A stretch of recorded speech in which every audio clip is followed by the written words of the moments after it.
ಮಾಳಿಕೆ 6. ಮಾಳಿಕೆ ವಿಶೇಷ ಸಕ್ರಿಯ ಲೇಖಕಿಯರು.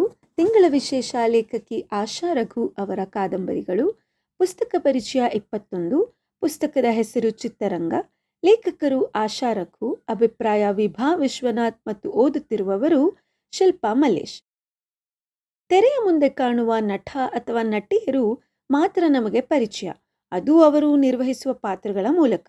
ಯಾವುದಾದರೂ ಒಂದು ಚಲನಚಿತ್ರ ಗೆದ್ದಾಗ ಸಹಜವಾಗಿ ನಾವು ಅಭಿನಂದಿಸುವುದು ಅಥವಾ ಚಿತ್ರದ ಗೆಲುವು ಇವರಿಂದಲೇ ಅಂದುಕೊಳ್ಳುವುದು ಅಥವಾ ನಮ್ಮ ರೋಲ್ ಮಾಡೆಲ್ನನ್ನಾಗಿಸಿಕೊಳ್ಳುವುದು ನಟ ಅಥವಾ ನಟಿಯರನ್ನು. ಆದರೆ ಒಂದು ಚಿತ್ರ ಗೆಲ್ಲುವುದಕ್ಕೆ ನಿರ್ದೇಶಕರ ಪಾತ್ರ ಅದೆಷ್ಟಿರುತ್ತದೆ ಅಲ್ವಾ? ಅಂತಹ ನಿರ್ದೇಶಕರ ಕುರಿತು ನಿಮಗೆಷ್ಟು ಗೊತ್ತು? ಸಿನಿಮಾ ಗೆದ್ದಾಗ ಅಥವಾ ಸೋತಾಗ ಚೆನ್ನಾಗಿದೆ ಅಥವಾ ಚೆನ್ನಾಗಿಲ್ಲ ಎಂಬ ಭಾವವನ್ನು ಹೊರಹಾಕುವುದು ಸುಲಭ. ಅದೇ ನಟ ನಟಿಯರ ಜೀವನದ ನೋವುಗಳು, ನಿರ್ದೇಶಕರ ಕಷ್ಟ ನಷ್ಟಗಳು, ಅಷ್ಟೇ ಅಲ್ಲದೆ ಅವರ ವೈಯಕ್ತಿಕ ಜೀವನದ ಚಿತ್ರಣಗಳಾವುವು ನಮ್ಮ ಮುಂದೆ ತೆರೆದುಕೊಳ್ಳುವುದೇ ಇಲ್ಲ. ಈ ರೀತಿ ಚಿತ್ರರಂಗದವರ ತೆರೆಮರೆಯ ಅಂತರಂಗವನ್ನು ತೆರೆದಿಟ್ಟಿರುವ ಕಾದಂಬರಿ ಚಿತ್ತರಂಗ. ಚಿತ್ತರಂಗ ಮೊದಲಿಗೆ ಶುರುವಾಗುವುದು ಸುಬ್ಬಣ್ಣ ಹಾಗೂ ಅಹಲ್ಯರ ಬದುಕಿನಿಂದ. ಸುಬ್ಬಣ್ಣನನ್ನು ಸಂದರ್ಶನ ಮಾಡಲು ರಂಗನಾಥ್ ಎನ್ನುವ ಪತ್ರಕರ್ತರೊಬ್ಬರು ಬಂದಾಗ ಅವರು ಕೇಳಿದ ಪ್ರಶ್ನೆಗಳಿಗೆ ಸುಬ್ಬಣ್ಣ ಉತ್ತರಿಸುವಂತೆ ಅವರ ಬದುಕಿನ ಚಿತ್ರಣಗಳನ್ನು ಚಿತ್ರಿಸಲಾಗಿದೆ. ಅಲ್ಲದೆ ಯಾವುದನ್ನು ಹೇಳಬೇಕು ಹಾಗೂ ಯಾವುದನ್ನು ಹೇಳಬಾರದು ಎಂಬುದರ ಅರಿವಿರುವ ಸುಬ್ಬಣ್ಣ ಅವರ ಮುಚ್ಚಿಟ್ಟ ಬದುಕಿನ ಕೆಲವು ಪುಟಗಳನ್ನು ತಮ್ಮ ಮನಸ್ಸಿನಲ್ಲಿಯೇ ಮನನ ಮಾಡಿಕೊಳ್ಳುತ್ತಿರುವಂತೆ ಹೇಳಿರುವ ಪರಿ ಚೆನ್ನಾಗಿದೆ. ಕಗ್ಲಿಪುರದ ಸುಬ್ಬಣ್ಣ ಈಗ ಹೆಸರಾಂತ ನಿರ್ದೇಶಕರಾಗಿರುವವರು. ಅವರಿಗೆ ರಾಜೇಶ್ವರಿ ಎನ್ನುವವರ ಜೊತೆ ಮದುವೆಯಾಗಿದ್ದು 4 ಮಕ್ಕಳ ತುಂಬಿದ ಸಂಸಾರವಿತ್ತು. ಆದರೆ ಅವರ ಬದುಕಿನಲ್ಲಿ ಬರುವ ಮತ್ತೆರಡು ಹೆಣ್ಣುಗಳು ಅವರ ಜೀವನದ ದಿಕ್ಕನ್ನು ಬೇರೆಯದ್ದೇ ರೀತಿಯಲ್ಲಿ ಕೊಂಡೊಯ್ಯುತ್ತಾರೆ. ಅವರೇ ಕಸ್ತೂರಿ ಹಾಗೂ ಅಹಲ್ಯ. ಇಲ್ಲಿ ಕಥೆಯನ್ನು ಕೇವಲ ಸುಬ್ಬಣ್ಣನವರ ದೃಷ್ಟಿಯಿಂದ ಮಾತ್ರವಲ್ಲ, ಅಹಲ್ಯ, ಕಸ್ತೂರಿ ಹಾಗೂ ರಾಜೇಶ್ವರಿ ಅವರ ದೃಷ್ಟಿಯಿಂದಲೂ ಚಿತ್ರಿಸಲಾಗಿದೆ. ಸುಬ್ಬಣ್ಣನವರ ಬದುಕೇನು ಹೂವಿನ ಹಾಸಿಗೆ ಅಲ್ಲ. ಮೊದಲಿಗೆ ಹೆಸರಾಂತ ನಿರ್ದೇಶಕರೊಬ್ಬರ ಕಾರ್ ಡ್ರೈವರ್ ಆಗಿ, ನಂತರ ಸಹಾಯಕ ನಿರ್ದೇಶಕನಾಗಿ, ಆನಂತರ ಸ್ವತಂತ್ರ ನಿರ್ದೇಶನದಲ್ಲಿ ನೆಲೆ ಕಾಣುತ್ತಾರೆ. ಹೀಗೆ ಗಣಪತಿಯವರ ಬಳಿ ಅವರು ಸಹಾಯಕ ನಿರ್ದೇಶಕರಾಗಿದ್ದ ಸಮಯದಲ್ಲಿ ಅವರಿಗೆ ರಾಜೇಶ್ವರಿ ಅವರೊಂದಿಗೆ ವಿವಾಹವಾಗುತ್ತದೆ. ಅದೇ ಸಮಯದಲ್ಲಿ ಚಿತ್ರರಂಗಕ್ಕೆ ಬಣ್ಣದ ಕನಸುಗಳನ್ನು ಹೊತ್ತು ಬಂದ ಕಸ್ತೂರಿಯ ಪರಿಚಯವೂ ಆಗುತ್ತದೆ. ಕಸ್ತೂರಿಯು ಕಷ್ಟದ ಹಾದಿಯಿಂದಲೇ ಸಿನಿಮಾ ರಂಗದಲ್ಲಿ ತಾರೆಯಾಗಲು ಬಂದವಳು. ಸುಬ್ಬಣ್ಣನ ನಿರ್ದೇಶನದಲ್ಲಿ ಮಿಂಚಿದ ಪ್ರತಿಭೆ ಕಸ್ತೂರಿ. ಇಬ್ಬರಿಗೂ ಆ ಹಂತದಲ್ಲಿ ಸಿನಿಮಾ ರಂಗದಲ್ಲಿ ಆದ ನೋವುಗಳು ಸಮಾನ ಮನಸ್ಸೆನ್ನಿಸಿ ಪರಸ್ಪರರನ್ನು ಬೆಸೆಯುತ್ತವೆ.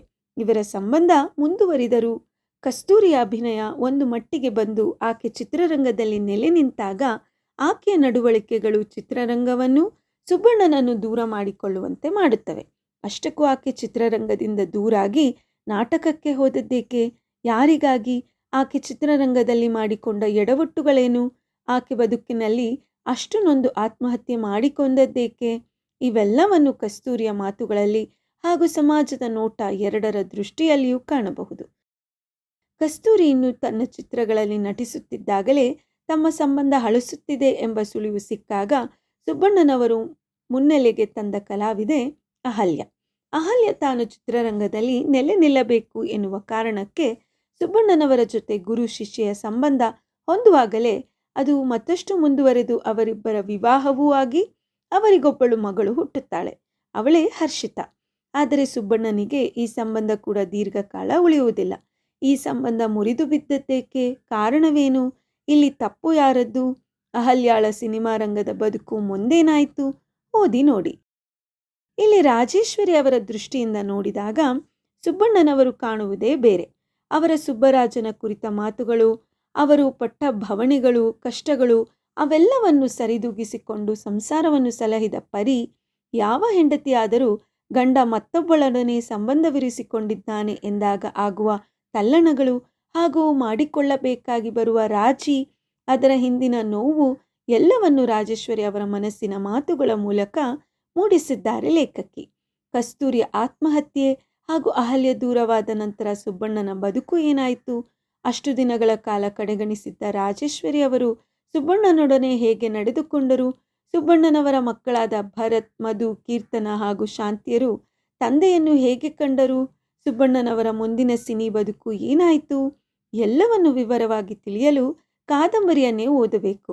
ಕಾದಂಬರಿ ಕುತೂಹಲಕರವಾಗಿ ಪುಸ್ತಕವನ್ನು ಕೆಳಗಿಡದಂತೆ ಓದಿಸಿಕೊಂಡು ಹೋಗುವಂತಿದೆ. ಮುಖಪುಟವು ಆಕರ್ಷಕವಾಗಿ ಅರ್ಥಪೂರ್ಣವಾಗಿ ಇದೆ. ಒಮ್ಮೆ ನೀವು ಓದಿ ಚಿತ್ತರಂಗ.